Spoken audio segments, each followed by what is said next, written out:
अगर आप प्लॉट खरीदने जा रहे हैं या भविष्य में खरीदने वाले हैं या फिर आपका खरीदने का मन बन रहा है या मान लीजिए आपको नहीं भी खरीदना है तो भी इस वीडियो को आपको पूरा जरूर देखना चाहिए ताकि आप किसी को भी बता सकें कि किसी भी प्रॉपर्टी को खरीदने में क्या गालमेल होता है और क्या क्या आपके साथ हो सकता है। क्योंकि ज्यादातर लोग आजकल कोई मकान खरीदते हैं, प्रॉपर्टी खरीदते हैं या कोई गोडाउन खरीदते हैं या किसी भी तरह की जमीन खरीदते हैं तो उनके साथ धोखा होने की संभावना बहुत ज्यादा बढ़ गई है। काफी जगह ऐसा देखने में आया है कि एक ही प्रॉपर्टी को दो जगह बेचा जा रहा है, दो जगह एक ही प्रॉपर्टी की रजिस्ट्री करवा दी जाती है। कई बार ऐसा लगता है कि जिस प्लॉट को हम खरीद रहे हैं उस पे तो ऑलरेडी पहले से ही लोन चल रहा है। आपको बाद में पता चलता है जब प्रॉपर्टी को खरीद लेते हैं कि इस पर लोन लिया हुआ है, इस प्रॉपर्टी को मॉर्गेज यानी कि बंधक रखा हुआ है। ये देख के आप परेशानी में पड़ जाते हैं। कई प्रॉपर्टी पर आपको बाद में पता चलता है कि इस पे किसी कोर्ट में केस चल रहा है, कोई मुकदमा चल रहा है। कई बार ऐसा व्यक्ति जिसकी वो प्रॉपर्टी होती नहीं है लेकिन उस प्लॉट पर आकर दावा करता है कि वो प्लॉट उसका है। तो इन सभी फ्रॉड और झूठ से बचने के लिए आपको क्या करना पड़ेगा अगर आप कोई प्रॉपर्टी,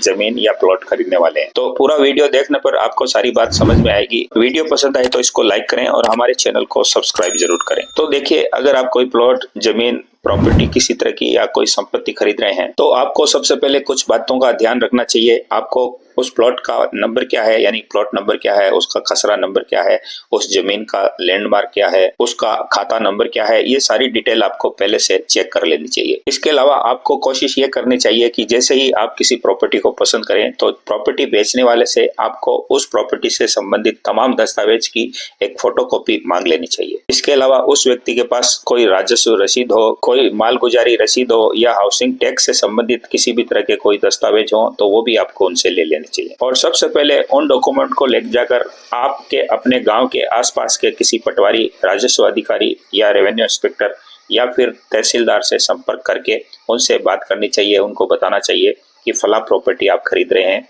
ये प्रॉपर्टी सही है या नहीं है। क्योंकि पटवारी, तहसीलदार या राजस्व अधिकारी के पास उस भूमि से संबंधित तमाम तरह का रिकॉर्ड रहता है और जब फोटोकॉपी लेकर आप उनके पास जाएंगे तो वो उस फोटोकॉपी की बदौलत आपको उस रिकॉर्ड से देखकर ये बता देंगे कि वो भूमि किसके नाम से है और उसका मालिक कौन है। इससे आपको ये पता लग जाएगा कि आप जिस व्यक्ति से प्रॉपर्टी खरीद रहे हैं वही उसका मालिक है या उसका मालिक कोई और है। अब अलग अलग प्रांत में, अलग अलग राज्य में इन राजस्व अधिकारी को अलग अलग नाम से पुकारा जाता है। जैसे बिहार राज्य में इसको राजस्व अधिकारी कहा जाता है, उत्तर प्रदेश, उत्तराखंड या राजस्थान में इसको पटवारी बोला जाता है, लेकिन इसका मतलब एक ही है। तो उस प्रॉपर्टी के तमाम डॉक्यूमेंट ले जाकर आप पटवारी से तस्दीक कर लें, चेक करवा लें कि वो प्रॉपर्टी जिस व्यक्ति से आप खरीद रहे हैं सही है या नहीं है। और इसके बाद भी आपकी संतुष्टि नहीं होती है और उस व्यक्ति ने अगर आपको कोई रजिस्ट्री दी है तो उस रजिस्ट्री को ले जाकर सब रजिस्ट्रार के पास आप चेक करवा लें, क्रॉस चेक कर लें कि वह रजिस्ट्री उस व्यक्ति के नाम से है या नहीं है। इससे वहां पर आपको पता चल जाएगा कि वह रजिस्ट्री किस व्यक्ति के नाम से है, उस रजिस्ट्री में पूर्व में किन गवाहों ने साइन किए थे।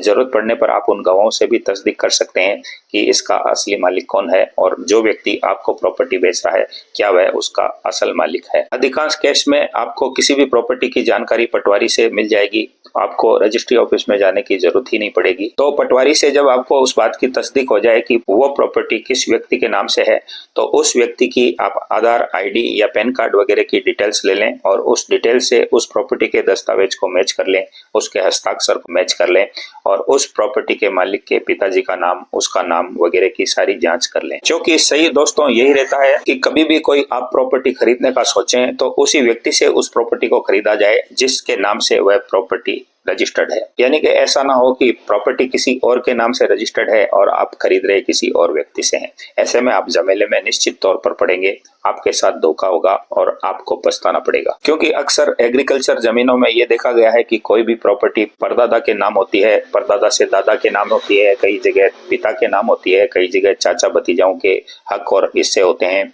कई जगह ऐसा होता है कि किसी भी भूमि का बंटवारा नहीं हुआ होता और कोई एक हिस्सेदार उस प्रॉपर्टी को बेचना चाहता है, उसका नाम राजस्व रिकॉर्ड में एंटर हुआ ही नहीं है,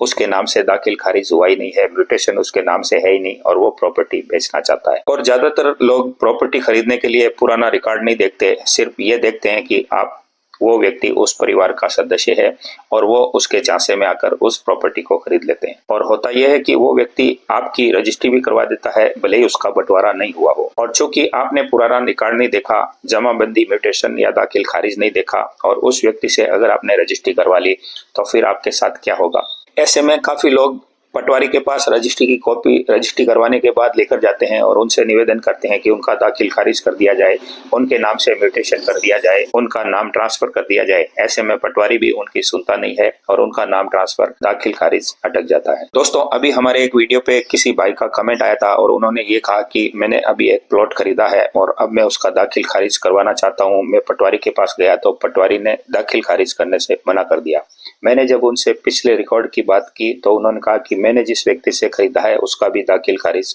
नहीं हो रखा है और जिसने उस व्यक्ति को उस प्लॉट को बेचा था उसका भी दाखिल खारिज उस प्रॉपर्टी में नाम नहीं था। यानी कि 3 टाइटल चेंज हो चुके थे लेकिन दाखिल खारिज उसमें नहीं हुआ था। पूर्व स्वामी के नाम से ही उस भूमि का रिकॉर्ड बोल रहा था। तो इस तरह से लोग पूरी जानकारी प्राप्त नहीं करते, पेपर को चेक नहीं करवाते और जिसके नाम से वो दाखिल खारिज राजस्व रिकॉर्ड में एंट्री हुई हुई है उस व्यक्ति से नहीं खरीदते और बाद में उनको पछताना पड़ता है। कई बार समस्या तब आती है जब किसी भी प्रॉपर्टी को बिना जांच किए लोग खरीद लेते हैं, रजिस्ट्री करवाकर उसको वो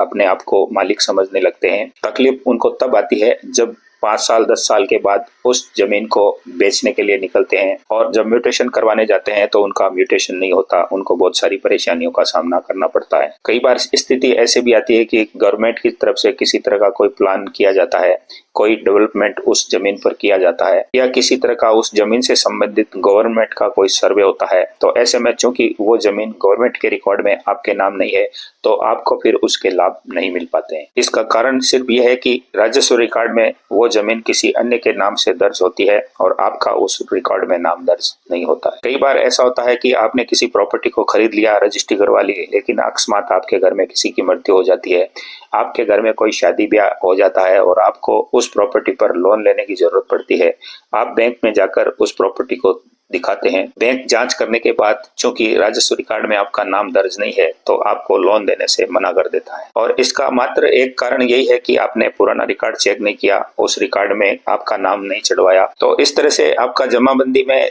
दाखिल खारिज नाम नहीं हुआ है तो आपको कई तरह की समस्याओं का सामना करना पड़ेगा, बहुत सारी मुश्किलें आपके सामने आएगी। इसलिए जहां तक हो सके उसी व्यक्ति से प्रॉपर्टी को खरीदें जिसके नाम से वो प्रॉपर्टी दाखिल खारिज हो रखा हो। काफी लोग ये कहते हैं कि उसके बाप दादा की प्रॉपर्टी है, उसको पिताजी से हिस्सा मिला है, भाइयों से हिस्सा मिला है, चाचाओं के बेटों से हिस्सा मिला है, आपस में हमारा बंटवारा हो चुका है। जब तक उस व्यक्ति का नाम से वो प्रॉपर्टी इंडिविजुअल गवर्नमेंट रिकॉर्ड में नहीं चढ़ गई हो, यानी कि उसके नाम से वो प्रॉपर्टी नहीं बोल रही हो, तब तक ऐसे किसी भी व्यक्ति से प्रॉपर्टी खरीदने से बचना चाहिए। और अगर इस तरह का व्यक्ति आपको आकर कहे कि मुझे ये प्रॉपर्टी बेचनी है और मेरे इसमें हिस्से होने बाकी हैं लेकिन मौखिक रूप से हमारा आपस में बंटवारा हो चुका है, तो आपको उसको यही बोलना चाहिए कि पहले अपने नाम से इसकी रजिस्ट्री करवाएं, फिर म्यूटेशन यानी कि दाखिल खारिज करवाकर अपने नाम से इंडिविजुअल इस प्रॉपर्टी को करें, फिर मैं आपसे इस प्रॉपर्टी को खरीदूंगा। कई बार सिचुएशन ऐसी आती है कि जिस व्यक्ति से आप प्रॉपर्टी को खरीदते हैं वह उसके बाप दादाओं से उसको नहीं मिली हुई होती है,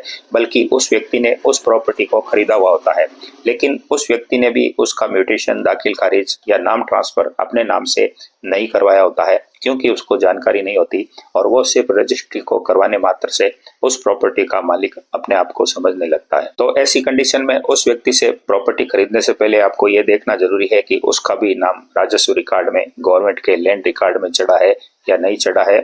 अगर चढ़ा है तभी उस व्यक्ति से आपको उस प्रॉपर्टी को खरीदना चाहिए, अन्यथा उस व्यक्ति को आपको ये बोलना चाहिए कि पहले अपना राजस्व रिकॉर्ड में नाम चेंज करवाएं, उसके बाद मैं आपसे प्रॉपर्टी खरीदूंगा। कई बार ये होता है कि कोई भी व्यक्ति अपने नाम की रजिस्ट्री लाकर दिखा देता है और उससे ये कह देता है कि मैं उस प्रॉपर्टी का मालिक हूँ। दोस्तों, मैंने अपने कई वीडियोस में पहले भी बताया है और आज फिर बता देता हूं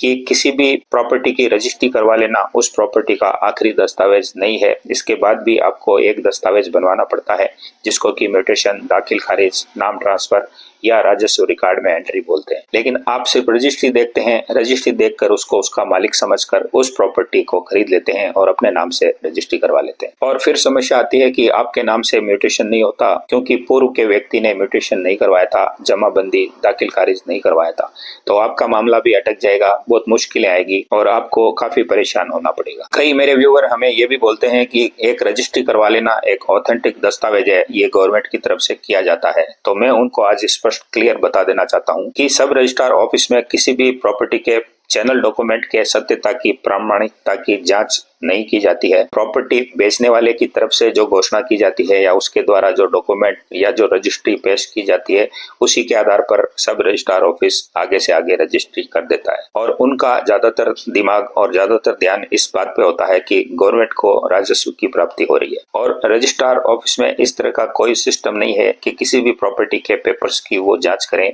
उसकी प्रामाणिकता की अच्छे तरीके से वो जांच करें। और इसमें होता यह है कि काफी गलत लोग धोखाधड़ी करके, जालसाजी करके किसी भी प्रॉपर्टी की रजिस्ट्री करवा देते हैं। और आपने ऐसी किसी भी रजिस्ट्री को देखकर अगर किसी प्रॉपर्टी को खरीद लिया और अपने नाम से उस प्रॉपर्टी की रजिस्ट्री करवा ली तो आपको समस्याएं आएंगी ही आएंगी। क्योंकि होता यह है कि किसी भी प्रॉपर्टी को खरीदने के लिए एक आम इंसान अपने जीवन भर की पूंजी को लगा देता है, बहुत बड़ी पूंजी को बैंक से लोन के रूप में लेता है और फिर किसी भी प्रॉपर्टी को खरीदता है। और ऐसे में अगर उसके साथ धोखा हो जाए, जालसाजी हो जाए और वो प्रॉपर्टी जो वो खरीदना चाह रहा है, जिसकी वो रजिस्ट्री करवा रहा है, वो उसकी हो ही ना हो, तो उस पर क्या गुजरेगी। और गलती से या बिना जांच किए अगर उसने किसी प्रॉपर्टी की रजिस्ट्री करा दी तो उसके साथ जालसाजी होनी ही होनी है। अब कई केस में एक उल्टी बात होती है, आपने किसी भी प्रॉपर्टी को चेक कर लिया है, उसके दस्तावेज चेक कर लिए हैं, रजिस्ट्री भी चेक कर ली है, आपने ये भी देख लिया है कि वही मालिक उस प्रॉपर्टी को बेच रहा है। इसके अलावा उस प्रॉपर्टी के पास पड़ोस भी आपने चेक कर लिए हैं, प्लॉट भी किसी भी तरह का कोई कब्जा उस पर नहीं है,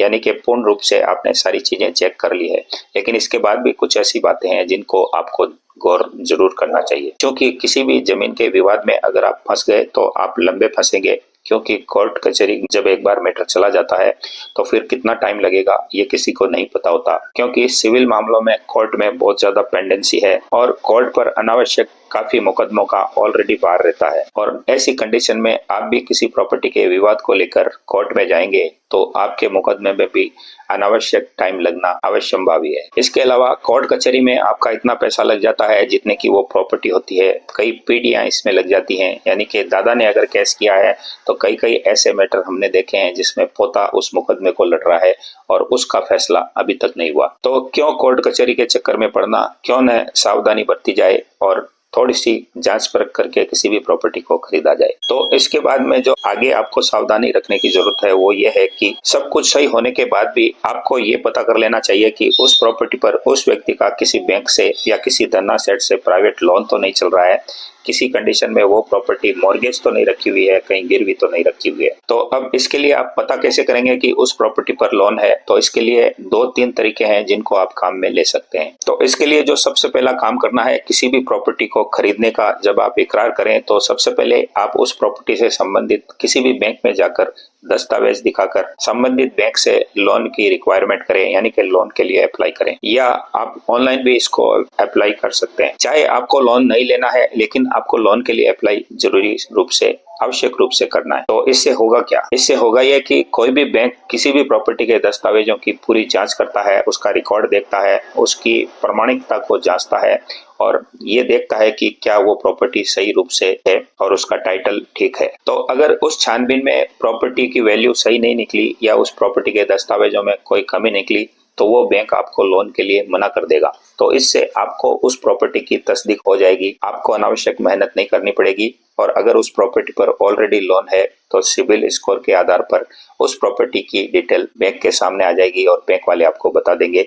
और अगर कोई उसमें समस्या है तो वो आपको चेता देंगे, आपको मना कर देंगे और ये कह देंगे कि इस प्रॉपर्टी पर लोन ऑलरेडी है, इसलिए हम आपको लोन नहीं देंगे। इसमें दोस्तों जो दूसरा तरीका है वो ये है कि जिस व्यक्ति से आप प्रॉपर्टी को खरीद रहे हैं तो आप उससे मूल दस्तावेज को देखें, यानी कि अगर उसके पास सारे मूल दस्तावेज ओरिजिनल रूप से मौजूद हैं तो फिर उस प्रॉपर्टी पर किसी भी तरह का लोन नहीं है। क्योंकि कोई भी मॉर्गेज रखने वाला या कोई भी बैंक जब किसी व्यक्ति को लोन देता है तो वो मूल दस्तावेज गिरवी के तौर पर, अमानत के तौर पर अपने पास रखता है और आपको बारीकी से उन ओरिजिनल पेपर की सत्यता की जांच करनी है। कई बार ये होता है कि लोग मॉर्गेज लेने के लिए, लोन लेने के लिए प्रॉपर्टी के दस्तावेज बैंक में गिरवी रख देते हैं, लेकिन उन दस्तावेजों की ओरिजिनल कलर कॉपी निकलवा लेते हैं जो कि हूबहू ओरिजिनल पेपर की तरह होती है और वहां पर अगर आप बारीकी से जांच नहीं करेंगे तो आप धोखा खा जाएंगे और आप उनको मूल दस्तावेज समझ लेंगे। इसके अलावा अगर आपके पास वो कॉपी लेकर आता है या मूल दस्तावेज लेकर आता है तो आपको उसको किसी समझदार